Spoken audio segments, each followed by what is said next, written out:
So hello everyone, तो कैसे हैं सभी। आई होप सभी ठीक होंगे, मस्त होंगे। देखिए, इस वीडियो में हम लोग देखेंगे राष्ट्र गौरव, पर्यावरण एवं मानवाधिकार के प्रश्न पत्र के बारे में देखेंगे। यह हमारा जो प्रश्न पत्र है यानी क्वेश्चन पेपर जो हमारा है, ये प्रीवियस ईयर का है। ओके, तो आप लोग मॉडल पेपर के रूप में ले सकते हैं। ओके, तो वीडियो को बिना देरी के स्टार्ट कर लेते हैं। ये हमारा जो प्रश्न पत्र है बेसिकली 100 नंबर का होने वाला है, ठीक है, यानी कि 100 मार्क्स का और 100 सवाल इसमें होने वाले हैं। ओके, तो वीडियो को बिना देरी के स्टार्ट कर लेते हैं। इसमें सबसे पहला जो सवाल इसमें दिया गया है कि भारत का प्रथम स्वतंत्रता संघर्ष प्रारंभ हुआ था। तो इसका जो करेक्ट आंसर है वो हमारा फर्स्ट ऑप्शन हो जाता है 1857 ईस्वी में। यहीं से हमारा भारत का यानी कि स्वतंत्र भारत का जो संघर्ष था यानी आंदोलन जो था हमारा स्टार्ट हुआ था। ओके, तो ए ऑप्शन हमारा करेक्ट हो जाता है। अगला सवाल पढ़ते हैं। तो अगला सवाल सेकंड नंबर पर दिया गया है कि राष्ट्र गौरव का अभिप्राय क्या होता है। तो राष्ट्र गौरव का अभिप्राय जो होता है अपने राष्ट्र की उपलब्धियों का ज्ञान, यानी कि B option is the correct answer हो जाता है। ओके, अगला देख लेते हैं। अगला सवाल इसमें दिया गया है कि इंडिया इंडिया जो नाम था यह किसके द्वारा दिया गया था। तो ध्यान दीजिए, इंडिया जो नाम था ये यूनानियों द्वारा दिया गया था। इसके बाद यहीं से एक मिलता जुलता सवाल बनता है कि इंडिका इंडिका एक पुस्तक का नाम है। इसके लेखक का नाम क्या है। तो इसके लेखक का नाम है मेगास्थनीज, ठीक है, मेगास्थनीज ये इंडिका के लेखक हैं। ओके, तो इसको भी आप लोग ध्यान दीजिएगा। ओके, तो अगले बढ़ते हैं, अगला सवाल देख लेते हैं। उससे पहले एक और बात, इंडिया के अलावा यानी भारत के अलावा कुछ अन्य नाम हैं, जैसे जम्बू द्वीप है, हम भारत को ही बोलते हैं जम्बू द्वीप, यह भी भारत का उपनाम है। ठीक है, आर्यावर्त, ठीक है, आर्यावर्त। इसके बाद भारतवर्ष, ये सभी हमारे भारत के या फिर इंडिया के ही नाम हैं। ओके, इंडिया बेसिकली ये अंग्रेजी नाम है, बट ये यूनानियों द्वारा दिया गया था। अगला सवाल है इसमें, देश के अभिधाम नामक पुस्तक का लेखक कौन है। तो इसका जो करेक्ट आंसर है हमारा है वो है बी ऑप्शन, यानी कि विश्वम्बर शरण पाठक जी हमारे राइट हो जाते हैं।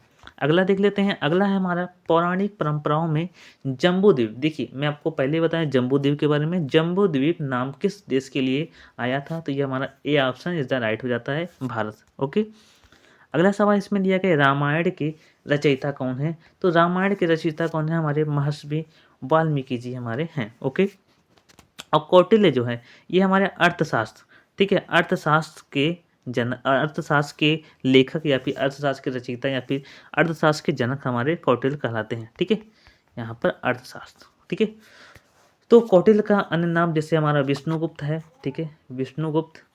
तो इसके अलावा विष्णुगुप्त के अलावा हमारे अन्य नाम भी है, जैसे चाणक्य। ठीक है, चाणक्य ये भी हमारे कौटिल्य के ही अन्य नाम है। ओके, ध्यान दीजिएगा।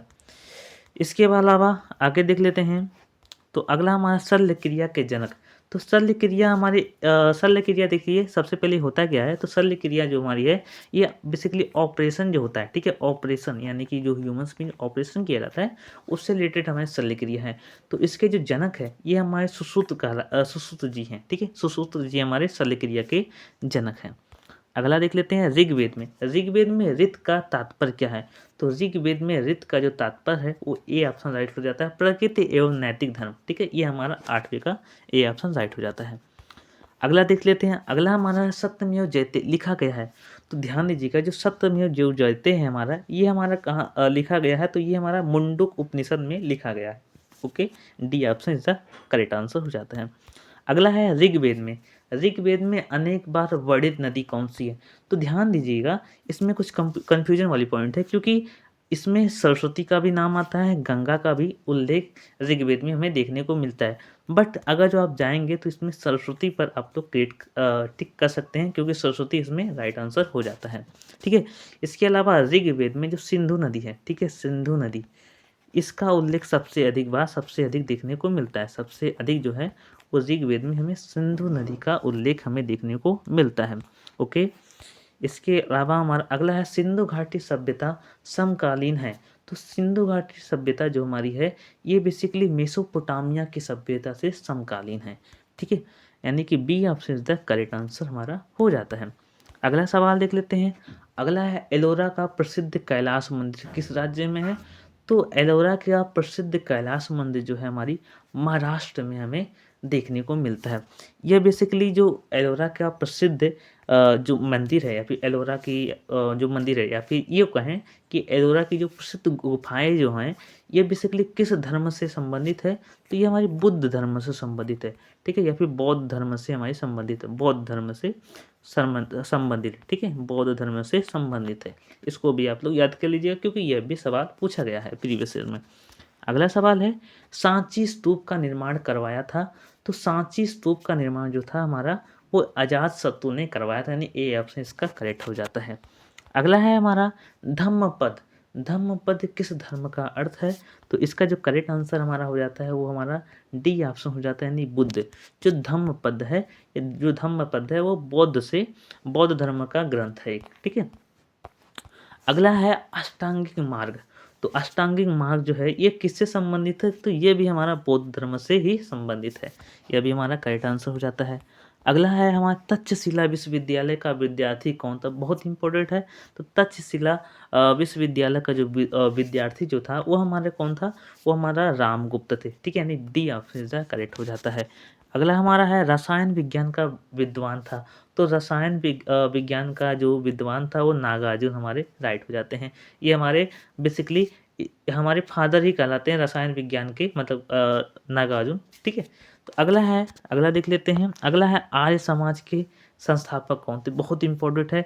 तो आर्य समाज के जो संस्थापक है वो हमारे राइट हो जाते हैं दयानंद जी, ठीक है। दयानंद सरस्वती जी ही हमारे आर्य समाज के संस्थापक कहलाते हैं, ठीक है। अगला सवाल देख लेते हैं। अगला सवाल जो कि है इसमें वंदे मातरम के रचयिता है। तो वंदे मातरम के जो रचयिता है वो बंकिम चंद्र चटर्जी है, यानी कि ऑप्शन नंबर हमारा डी है, करेक्ट हो जाता है, ठीक है। अगला है भारत का गणतंत्र दिवस। भारत का गणतंत्र दिवस कब मनाया जाता है? तो ये 26 जनवरी को मनाया जाता है। भारत का गणतंत्र दिवस मनाया जाता है, ठीक है। और स्वतंत्रता दिवस तो हमारे 15 अगस्त हो गया, ठीक है। तो आप तो जानते ही हैं। अगला है ब्रह्म समाज के संस्थापक कौन थे? तो ब्रह्म समाज के जो संस्थापक थे वो राजा राम मोहन राय जी थे, ठीक है, यानी A option is the correct हो जाता है। अगला है शिकागो के विश्व धर्म सम्मेलन में भारत का प्रतिनिधित्व किसने किया गया? बहुत इंपॉर्टेंट है। तो जो शिकागो के विश्व धर्म सम्मेलन था, तो इसका जो प्रतिनिधित्व किए थे वो हमारे विवेकानंद जी थे, किए थे, ठीक है। स्वामी विवेकानंद जी ही प्रतिनिधित्व किए थे, ठीक है। अगला सवाल देख लेते हैं। भारत की संविधान सभा प्रारूप समिति का अध्यक्ष कौन था? बहुत इंपॉर्टेंट है। तो भारत की संविधान सभा प्रारूप समिति का अध्यक्ष हमारे डॉक्टर भीमराव अम्बेडकर है, ठीक है। ये हमारे बहुत मोस्ट इंपॉर्टेंट सवाल, बहुत ज़्यादा रिपीट होता है, ठीक है। तो इसको आप लोग याद कर लीजिएगा, ठीक है। अगला है हिंद स्वराज के लेखक कौन थे? बहुत इंपॉर्टेंट। तो हिंद स्वराज जो था इस पुस्तक के लेखक हमारे गांधी जी ही थे, ठीक है। हिंद स्वराज के लेखक गांधी जी थे। अगला देख लेते हैं। अगला है औपचारिक पर्यावरण शिक्षा का अर्थ है। तो औपचारिक पर्यावरण शिक्षा का अर्थ क्या होता है? पहला है व्याख्यानों द्वारा पर्यावरण शिक्षा, संगोष्ठियों द्वारा पर्यावरण शिक्षा, प्राथमिक से उच्च स्तरीय शिक्षा और पाठ्यक्रम द्वारा पर्यावरण शिक्षा। बट इसका जो करेक्ट आंसर हो जाता है वो हमारा हो जाता है संगोष्ठियों द्वारा पर्यावरण शिक्षा, ठीक है। तो बी ऑप्शन इसका करेक्ट हो जाता है। अगला देख लेते हैं। अगला दिया गया है संयुक्त राष्ट्र मानवाधिकार उच्चायुक्त का कार्यालय स्थित है। तो कहाँ पर स्थित है? ये हमारा जिनेवा स्विट्जरलैंड में। कहाँ पर? जिनेवा स्विट्जरलैंड, ठीक है, स्विट्जरलैंड में स्थित है, ठीक है, स्विट्जरलैंड में स्थित है, ओके। और इसके बाद अगला देख लेते हैं। मानवाधिकार को वर्गीकृत किया जा सकता है। तो किसमें किसमें वर्गीकृत किया जा सकता है? तो मानवाधिकार को आर्थिक, सामाजिक एवं सांस्कृतिक अधिकार में तो वर्गीकृत किया जा सकता है। सिविल और राजनीतिक अधिकार में भी वर्गीकृत किया जा सकता है। इसका राइट आंसर है सी ऑप्शन हो जाता है। अगला देख लेते हैं। मानवाधिकार को कहा जाता है। तो मानवाधिकार को क्या कहते हैं? फंडामेंटल राइट कहते हैं। इसके बाद अंतर्निहित अधिकार कहते हैं, प्राकृतिक अधिकार कहते हैं, क्या कहते हैं? तो इसका अगर आप इंग्लिश में देखेंगे, ठीक है, तो मानवाधिकार को एक प्रकार का समझ लीजिए एक फंडामेंटल राइट ही है, ठीक है। तो इसका करेक्ट अगर आप जाएंगे तो फंडामेंटल राइट पर करेक्ट कर सकते हैं। लेकिन यूँ देखा जाए तो मानवाधिकार का राइट अलग होता है और फंडामेंटल का राइट अलग होता है, ठीक है। तो आप इस पे मत जाइएगा। बेसिकली जो हमारा मानवाधिकार है ये बेसिकली मोरल राइट क्या है? एक प्रकार का मोरल राइट है, ठीक है। तो आप समझिए कि जो फंडामेंटल राइट है ये बेसिकली अलग है, लेकिन इसमें ऑप्शन में नहीं है, ठीक है। आप ऑप्शन में नहीं है। अगर यू देखें तो आप इसमें बी ऑप्शन जो अंतर्निहित अधिकार है कुछ लग रहा है, बट इसका राइट आंसर आप कमेंट बॉक्स में बता सकते हैं इसका राइट आंसर क्या होगा, ठीक है। इसके अलावा देख लेते हैं 29 नंबर पर वर्ष 1994 में मानवाधिकार हॉटलाइन की स्थापना की गई थी। तो इसका करेक्ट आंसर हमारा ए ऑप्शन हो जाता है, आर्थिक एवं सामाजिक परिषद द्वारा, ठीक है।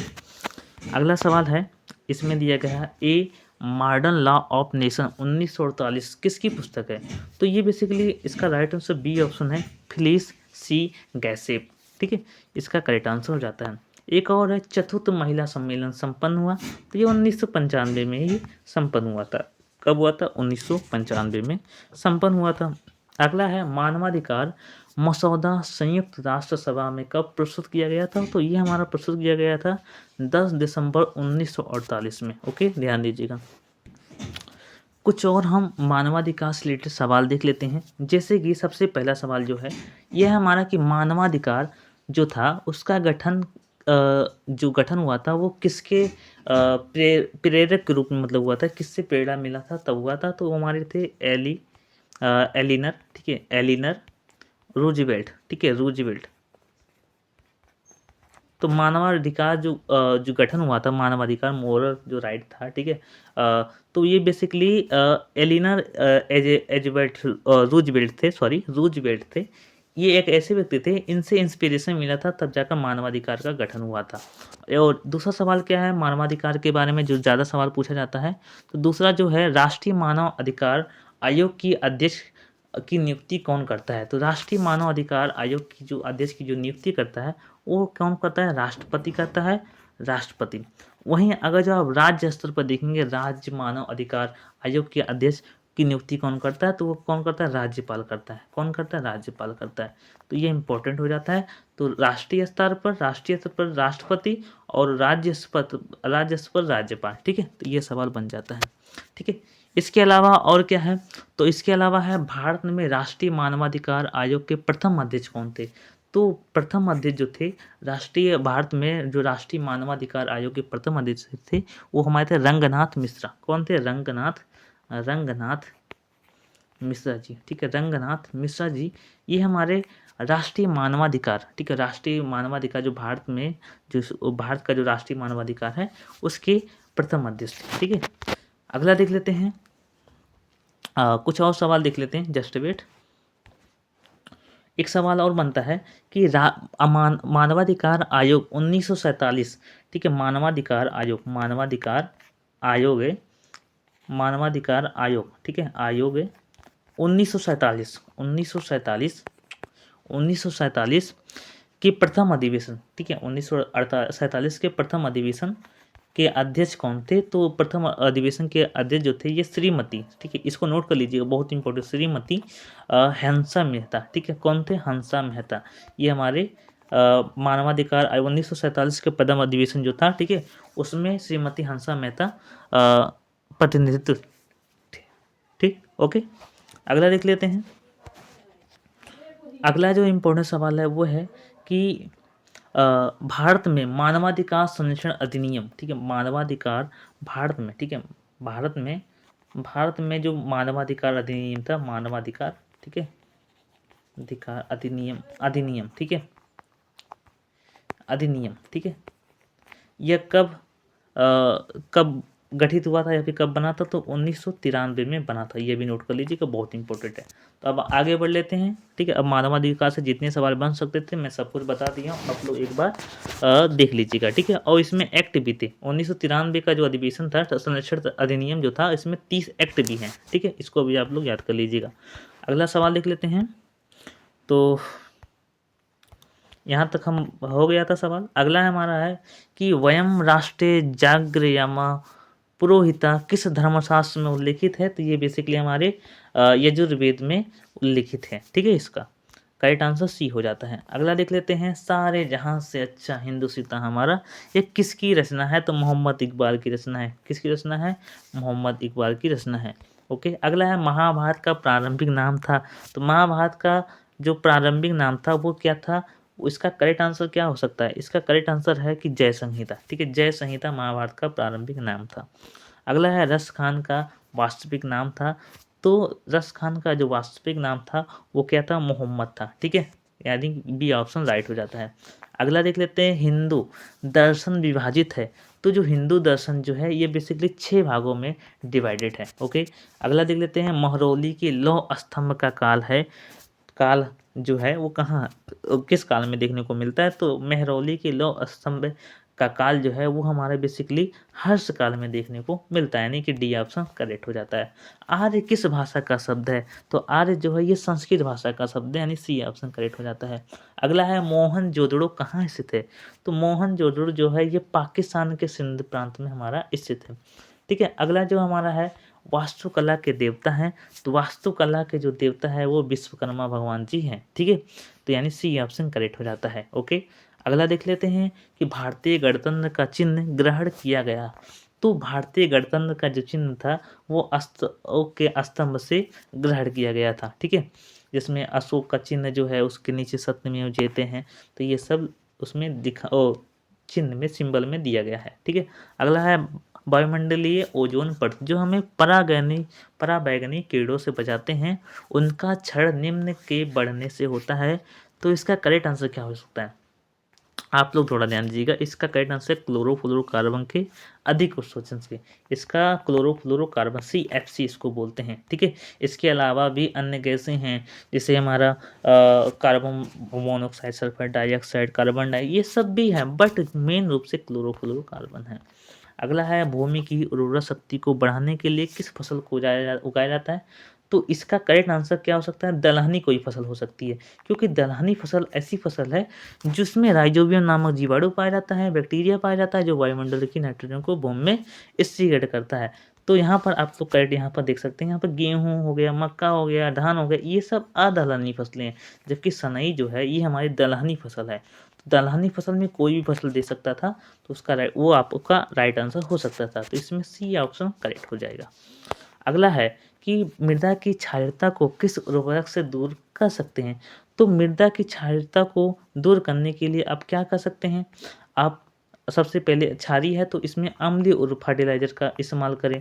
तो इसमें क्या है, इसमें दिया गया है, यहाँ पर ध्यान दीजिएगा, यूरिया है, पोटास है, अमोनियम सल्फेट और जिप्सम है। तो इसका करेक्ट आंसर क्या हो जाएगा, हमारा जिप्सम हो जाएगा। ठीक है, जिप्सम और पायराइट का इस्तेमाल कर सकते थे। अगला है, गेहूं की फसल में कौन सा फफूंदी रोग पाया जाता है, तो गेहूं में हमारा रस्ट डिसीज हमारा पाया जाता है। ठीक है, जो रस्ट होता है, ठीक है, ब्राउन रस्ट हो गया, ठीक है, इसके अलावा येलो रस्ट हो गया। ठीक है, तो ये सब रस्ट हमारे गेहूं में लगते हैं, डिसीज। ठीक है, अगला हमारा है, इंदिरा गांधी पर्यावरण पुरस्कार प्रत्येक वर्ष किस क्षेत्र में प्रदान किया जाता है, तो ये हमारा पर्यावरण इन्वायरमेंटल साइंस में हमारे दिया जाता है। ठीक है, यानी इन्वायरमेंटल में दिया जाता है।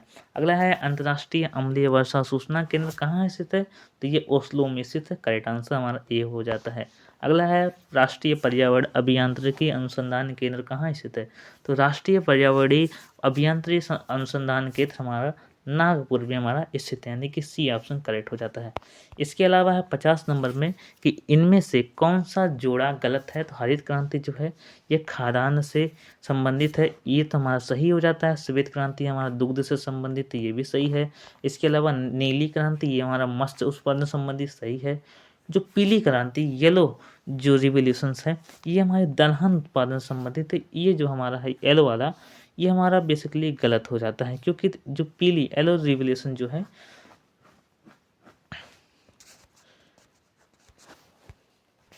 वह तिलहन से संबंधित है। कौन से, तिलहन उत्पादन से संबंधित, तेल वाली फसलों से संबंधित है। ठीक है, इसके अलावा अगला नंबर है हमारा, विश्व वन दिवस मनाया जाता है, तो कब मनाया जाता है, 21 मार्च को मनाया जाता है। कब मनाया जाता है, 21 मार्च को मनाया जाता है। ठीक है, इसके अलावा भी कुछ सवाल देख लेते हैं अपने अकॉर्डिंग, मैं आप लोगों को बता दे रहा हूँ जो इम्पोर्टेंट है। जैसे पृथ्वी दिवस कब मनाया जाता है, ठीक है, पृथ्वी दिवस ये कब मनाया जाता है, यह बहुत इंपॉर्टेंट, क्योंकि बहुत ही बार सवाल में पूछा गया, तो ये हमारा 22 अप्रैल को मनाया जाता है। ठीक है, और विश्व जल दिवस जो होता है, ठीक है, जल दिवस, तो जल दिवस है यह 22 मार्च को मनाया जाता है। ठीक है, कब मनाया जाता है, 22 मार्च को मनाया जाता है। यहाँ पर आप लोग ध्यान दीजिएगा, 22 मार्च को मनाया जाता है। ठीक है, इसके अलावा एक और है, ठीक है, जो कि मोस्ट इम्पोर्टेंट है, विश्व जस्ट वेट विश्व जनसंख्या दिवस। ठीक है, जनसंख्या दिवस तो ये कब मनाया जाता है? तो ये कब मनाया जाता है? तो इसका करेक्ट आंसर हमारा है 11 जुलाई। क्या मनाया जाता है? 11 जुलाई। ये आप लोग नोट कर लीजिएगा क्योंकि बहुत ही बार रिपीटेड है। जितने भी मैं कराऊंगा ना अभी आपको प्रीवियस ईयर, लगभग मैं आपको 10 प्रीवियस ईयर करवाने वाला हूँ। 10 क्वेश्चन पेपर का प्रीवियस ईयर करवाने वाला हूँ। ठीक है, तो आप लोग बने रहिएगा वीडियो पर, क्योंकि मैं नेक्स्ट वीडियो में आप लोग को 52 से 100 तक करवाऊंगा। ठीक है, यहाँ पर देखिए विश्व खाद्य दिवस मनाया जाता है, कब मनाया जाता है? 16 अक्टूबर को। तो ये सब मैं नेक्स्ट वीडियो में बनाऊंगा। ठीक है, तो आज की इस वीडियो में बस इतना है। थैंक यू और जय हिंद, जय भारत।